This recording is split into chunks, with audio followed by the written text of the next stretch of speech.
ननंद भाभी बन जाए सहेलियाँ। ननंद भाभी का संबंध बेहद संवेदनशील होता है। कहीं ना कहीं दोनों के मन में एक दूसरे के प्रति ईर्ष्या और प्रतिस्पर्धा की भावना रहती है। लेकिन आपसी समझदारी से न केवल आप अपने रिश्ते को प्रगाढ़ बना सकते हैं, बल्कि एक दूसरे की अच्छी सहेलियाँ भी बन सकती हैं। मैथिली शादी कर के ससुराल आई तो सबने हाथों हाथ लिया, लेकिन उसकी जो छोटी ननंद नैना हर बात में नुक्ताचीनी करती थी। अगर वह अपने पति के लिए कुछ बनाने जाती तो तुरंत मना कर देती, रहने दो भाभी, आपका बनाया भैया को अच्छा नहीं लगेगा। मैथिली बहुत परेशान थी। उसे ननंद के व्यवहार में बहुत कोफ्त होती थी, लेकिन चाहकर भी कुछ नहीं कर पाती। यहाँ तक कि मैथिली जब अपने पति के साथ अकेले कहीं जाना चाहती तो भी नैना उसके साथ चलने को तैयार हो जाती।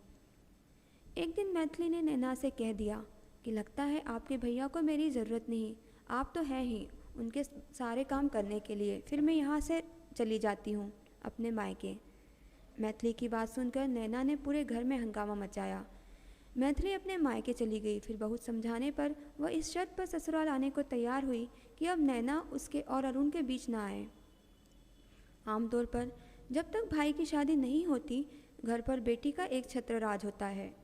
माता पिता और भाई उसकी हर जायज़ नाजायज़ बातें मानते हैं, पर जैसे ही भाई की शादी होती है उसका ध्यान अपनी बीवी की ओर चला जाता है।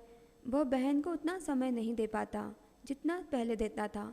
ये बात बहन को बर्दाश्त नहीं हो पाती और वह यह सोच पर कुंठित हो जाती है कि अब भाई मेरे नहीं भाभी की बात को ज़्यादा अहमियत देते हैं। ये सोच उसे नई वेली भाभी का प्रतिद्वंदी बना देती है। इस वजह से ना चाहते हुए भी ननंद भाभी के बीच कटुता आती है। अगर ननंद शादीशुदा है तो आमतौर पर उनके संबंध मधुर ही होते हैं, लेकिन अविवाहित ननंद और भाभी के बीच संबंधों की डोर को मजबूत होने में समय लग जाता है।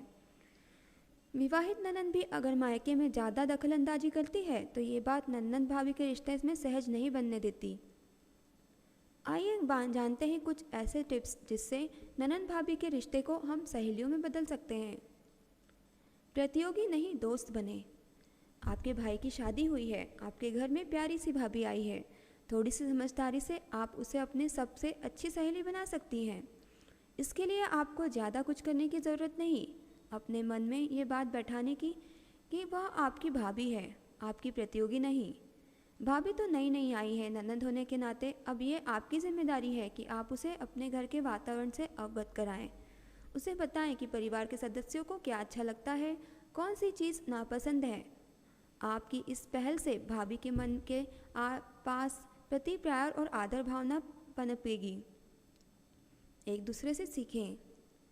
आप दोनों अलग परिवार की हैं, आप दोनों की परवरिश भी अलग परिवेश में हुई। इस नाते आप दोनों के पास एक दूसरे को सीखने सिखाने की ढेरों चीज़ें होगी।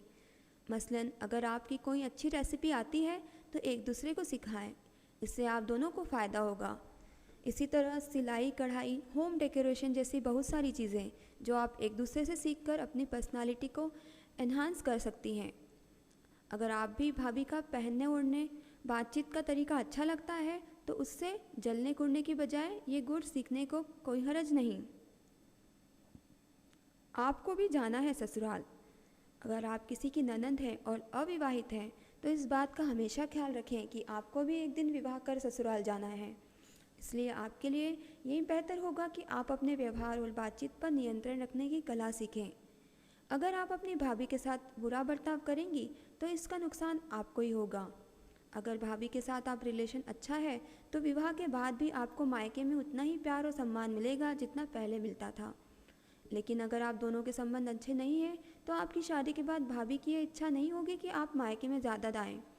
ये सोचिए कि अगर आपकी कटुता की वजह से वह अपने पति के सामने आपसे अच्छा व्यवहार न करें तो आपको कितना बुरा लगेगा। आप जिस जगह शादी करके जाएंगी वहाँ आपकी भी ननंद होगी। अगर वह आपके साथ बुरा बर्ताव करेगी तो आपको कैसा महसूस होगा।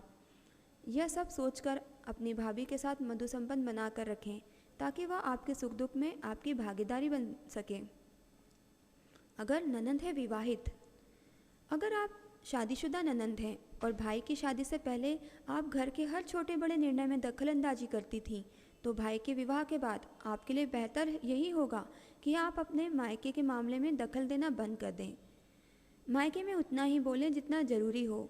एक महत्वपूर्ण बात और भी है कि भाभी के आने के बाद न तो मायके में बिना बुलाए जाएं, न ही बिन मांगी सलाह दें, क्योंकि अगर किसी ने आपकी बात काट दी तो यह आपको ही चुभेगी। इस बात का खास ख्याल रखें कि ससुराल में आपकी बात को तभी महत्व दिया जाएगा जब आपको अपने मायके में उचित सम्मान मिलेगा।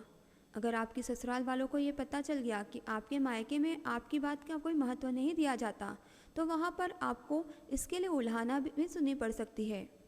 आपकी जरा सी असमझदारी से आपके पति का आपके मायके वालों से संबंध भी खराब हो सकता है। इसलिए बेहतर यही होगा कि भाई के विवाह के बाद आप अपने आप को मायके के मामले से दूर रखें। भाभी भी दिखाए समझदारी। ऐसा नहीं हर जगह नंदे ही गलत होती हैं। कभी कभी ऐसा भी होता है कि भाभी ननंद को अपनी आँखों का कांटा समझती है और इस बात से सब बुरा व्यवहार करती है। अगर आप किसी घर के विवाह करके गई हैं तो आपको ये बात समझनी होगी कि अब आप उस घर की बहू हैं। अपने पति का भरपूर प्यार और सम्मान पाने के लिए आपको अपने पति के साथ साथ उसके पूरे परिवार को भी प्यार और सम्मान देना होगा।